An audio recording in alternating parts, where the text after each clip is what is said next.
Mais bon, là, aujourd'hui, on va faire une petite transition toute douce entre le côté créatif et le côté organisation. On va s'organiser de façon créative. Une des questions qui est souvent posée, c'est je ne sais pas bien dessiner ou je ne sais pas du tout dessiner et ça me bloque. Du coup, j'ose rien faire dans mon bullet journal parce que ben, je ne sais pas faire, j'ai pas d'idée, j'ai pas d'inspiration. Donc voilà. Du coup, j'avais envie de faire un petit point avec vous. Donc, ça faisait partie du petit sondage que j'avais fait durant l'été. Ce sujet-là est assez prédominant. Et donc, j'avais envie de voir un peu avec vous ce qu'on peut faire, même si on ne sait pas dessiner. Donc, je ne vais pas du tout vous faire un cours de dessin, parce que moi-même, je ne sais pas dessiner.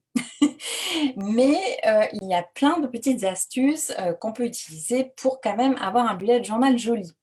Parce qu'évidemment, le but du bullet journal, ce n'est pas d'être un carnet de dessin, c'est pas un carnet de croquis, on est bien d'accord, hein, c'est vraiment quelque chose qui est axé sur l'organisation.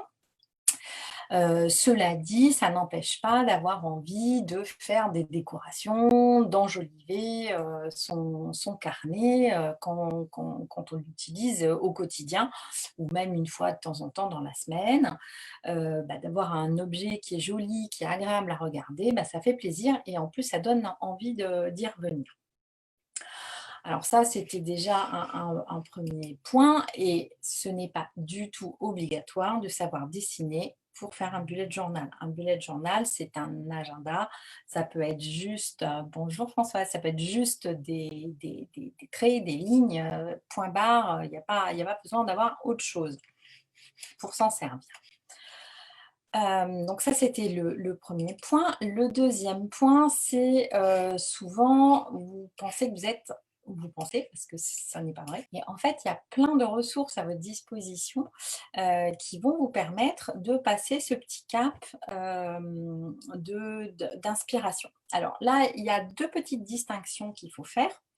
Soit c'est de l'inspiration pour faire juste de la mise en page toute simple, c'est-à-dire que vous avez besoin, vous voulez faire votre page mensuelle ou votre page de semaine et vous ne savez pas comment présenter ça.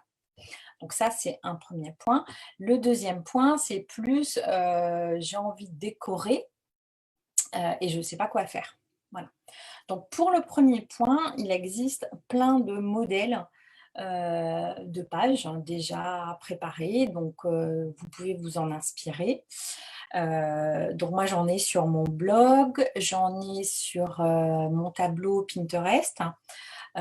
J'ai des exemples de pages mensuelles, hebdomadaires, des collections, etc. Déjà toutes faites qui peuvent vous inspirer pour présenter facilement. Et alors, je vais vous montrer des exemples. Hop, voilà. Voilà ce qu'on peut faire avec. La souris qui me gêne. Voilà, donc il suffit en fait, hein, vous voyez, on reporte en fait le pochoir et vous faites une mise en page rapide de mois. Et puis, si vous faites moins de cases, vous pouvez faire une mise en page de semaine aussi. Avec le même pochoir, on peut faire plein de choses. Hein. C'est juste des carrés, en fait. Vous les adaptez, vous pouvez faire votre mise en page. Ça, par exemple, typiquement, c'est fait avec ce pochoir-là. Voilà, là, j'ai fait les grands carrés. Là. Tac, voilà. Ça, c'est, hop, c'est celui-là, comme ça. Et puis après, ça, c'était la place qui me restait. Donc ça, je l'ai fait simplement à la règle. Mais vous voyez qu'avec un pochoir, voilà, ma semaine, elle est préparée très rapidement. Je n'ai pas besoin de faire 50 000 choses. Et là, c'est juste avec... alors ça, c'est plutôt avec les feutres pinceaux, vous savez, les grands feutres comme ça. Voilà. Avec ces grands feutres comme ça, vous faites un aplat de couleurs, hop, et puis voilà, le tour est joué. Maintenant, sur l'aspect déco, toujours pareil, pochoir et feutre de couleur, comme je vous l'ai montré là, voilà, ça va vous servir de faire des petites décos très sympas. Donc là, je vous en passe, hein, mais des pochoirs avec des décos, il en existe à l'appel. Moi, j'aime bien les décos quand c'est des petits icônes aussi comme ça. Je m'en étais beaucoup servi sur le bullet journal, bah, oui, voilà, celui que j'avais fait pendant les vacances, le créatif. Hop, vous voyez les petits icônes comme ça. Hop, voilà.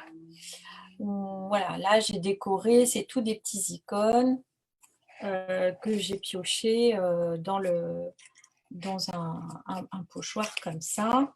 Ça, c'est un sticker que j'ai collé. Ça aussi, c'est un sticker que j'ai collé et que je suis venue colorier avec des feutres à base d'eau, donc des feutres aquarelles, donc ce qui me permet de faire des petits effets dégradés comme ça. Donc le fond, cette technique-là pour le fond, vous verrez sur ma chaîne YouTube, il y a une vidéo où j'explique comment je fais ce genre d'effet de fond comme ça. Donc les stickers, c'est des stickers noirs et blancs. Donc je les aime bien parce que justement, ça permet de les colorier. Donc là, il y a, voilà, sans savoir dessiner, sans avoir des aptitudes particulières, on peut quand même se débrouiller à faire des choses qui nous plaisent. Contre, voilà, moi, ça me plaît, et puis ça m'a fait plaisir aussi de le faire. Et c'est vraiment simple et ludique.